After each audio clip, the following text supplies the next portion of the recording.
Pas më shumë se një muaj e gjysmë nga arrestimet në udhëhecinë e ndërmarrjes publike higjiena komunale, prokuroria ka gjetur dëshmi për akuzat e ngritura për rrezikim të mjedisit jetësor me mos mbledhjen e mbeturinave në Shkup. Kreu i kryeqytetit tha se ato veprime kanë qenë të organizuara politikisht për dëmtime të votave në lokale, por që doli të kenë rrezikuar shëndetin e qytetarëve. Por kjo nuk është shkelja e vetme, pasi që ka dëshmi edhe për keqpërdorime financiare, tha Orce Gjorgjevski. Ako minatото промена на менјач на камион чинело 1,5 милиони денари.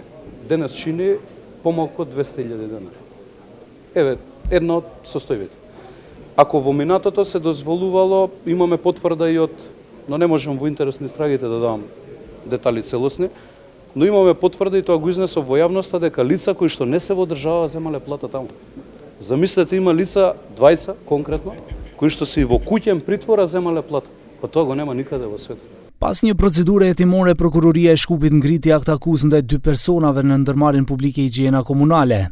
Sipas organit të akuzës, ish ushtruesi i detyrës drejtor Sabaudin Rustemi dhe i akuzuari i dytë menaxheri mbeturinave në këtë ndërmarrje dyshohen se kanë kryer veprën penale si bashkëpunëtor rrezikimi mjedisit dhe natyrës me mbeturinat, sipas nenit 230 të kodit penal.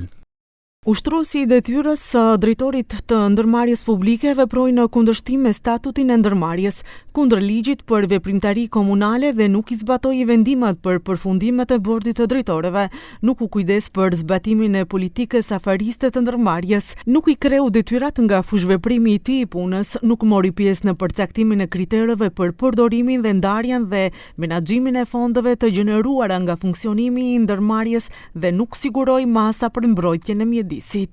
Siç thuhet në akt akuzë, hetimi tregoi se gjatë tetorit të këtij viti, 2 të pandehurit duke mos mbikëqyrur mbledhjen, transportin dhe menaxhimin jo të duhur të mbeturinave, mund të kishin shkaktuar dëme të konsiderueshme në cilësinë e tokës, ajrit dhe ujit, rrezik për jetën ose shëndetin e njerëzve, ose shkatrimin e florës dhe faunës në shkallë të gjerë.